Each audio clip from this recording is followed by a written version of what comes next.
सोचिए, क्या एक अकेला इंसान, जिसे दो दुनियाओं का हीरो भी कहते हैं, बिखरे हुए राज्यों को मिलाकर एक पूरा देश बना सकता है? आज हम इसी की पड़ताल करेंगे। कहानी है इटली के बनने की और उसके सबसे करिश्माई हीरो जूसेप्पे गैरिबाल्डी के विचारों की। तो आखिर वो कौन सी सोच थी, कौन सी चिंगारी थी जिसने इतनी बड़ी क्रांति को हवा दी? देखिए, इस पूरी कहानी के दिल में बस यही एक सवाल है कि जूसेप्पे गैरिबाल्डी के वो मेन आइडियाज क्या थे। तो चलिए इन्हीं विचारों को एक एक करके समझते हैं। लेकिन देखिए, उनके विचारों को समझने से पहले उस इंसान को समझना जरूरी है।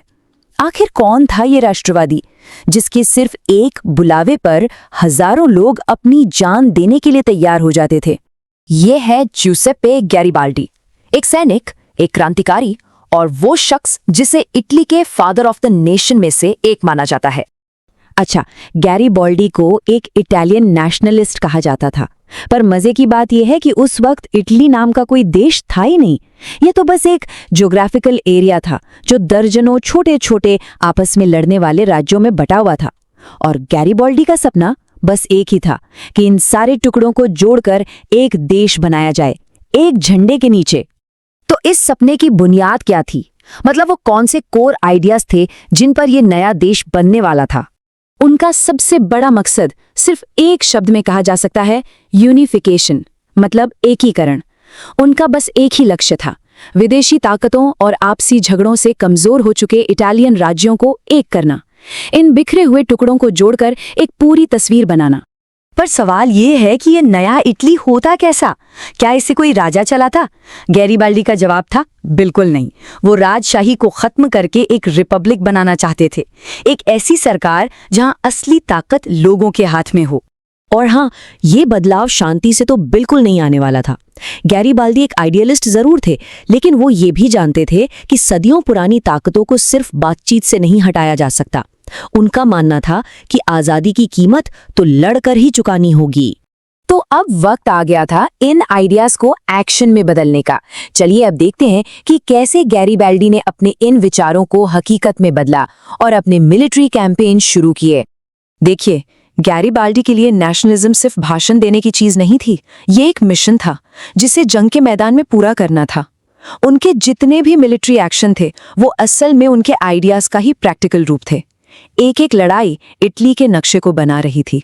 1000, बस ये एक नंबर। इतिहास में ना कुछ नंबर हमेशा के लिए अमर हो जाते हैं, ये भी उन्हीं में से एक है। लेकिन 1000 क्या? सैनिक, हथियार या कुछ और? ये थे एक्सपीडिशन ऑफ द 1000 के लोग। सोचिए, मई 1860 में गैरिबाल्डी और उनके सिर्फ 1000 रेड शर्ट वॉलंटियर्स ने सिसिली पर हमला कर दिया। ये एक ऐसा साहसी कदम था जिसने पूरे साउथ इटली को जीतने का रास्ता खोल दिया।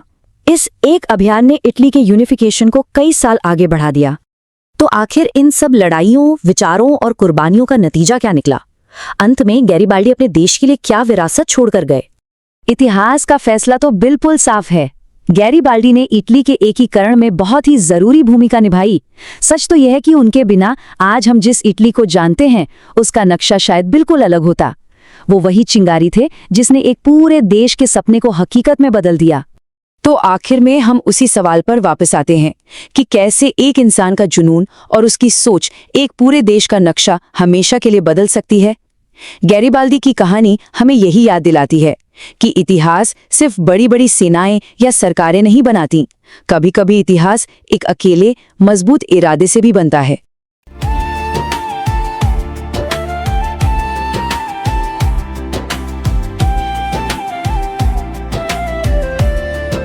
कभी आपने महसूस किया है कि आप खुद को वैसे नहीं देखते जैसे आप सच में हैं,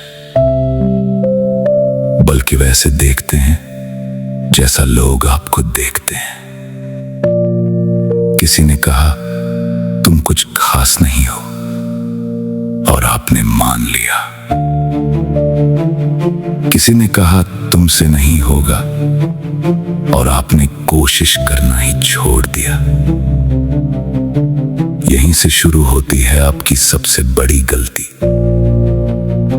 खुद को दूसरों की नजर से देखना। सच्चाई यह है लोग आपको कभी पूरी तरह समझ ही नहीं सकते, क्योंकि उन्हें आपकी मेहनत नहीं दिखती, आपके स्ट्रगल नहीं दिखते, आपके अंदर चल रही लड़ाई नहीं दिखती। उन्हें सिर्फ आपका रिजल्ट दिखता है और उसी के हिसाब से वो आपको जज कर देते हैं। लेकिन सोचिए, अगर एक शीशा ही गंदा हो तो क्या आपकी शक्ल खराब हो जाती है? नहीं। वैसे ही अगर लोगों की सोच लिमिटेड है तो इसका मतलब ये नहीं कि आपकी कैपेबिलिटी भी लिमिटेड है। आप खुद को जितना छोटा मानोगे, दुनिया आपको उससे भी छोटा बना देगी। और अगर आपने खुद को समझ लिया, अपनी वैल्यू पहचान ली, तो फिर दुनिया की कोई नजर आपको डिफाइन नहीं कर सकती। याद रखिए, आप वो नहीं हैं जो लोग आपके बारे में सोचते हैं। आप वो हैं जो आप खुद अपने बारे में मानते हैं। तो आज एक फैसला कीजिए, अब से आप अपनी कहानी खुद लिखेंगे, दूसरों की राय से नहीं। आप अपनी कीमत खुद तय करेंगे, दूसरों की नजर से नहीं। क्योंकि जिस दिन आपने खुद को सही नजर से देख लिया, उस दिन आपकी जिंदगी बदलना शुरू हो जाएगी। दुनिया आपको जैसा देखती है वो उनकी सोच है, लेकिन आप खुद को जैसा देखते हैं वही आपकी सच्चाई है।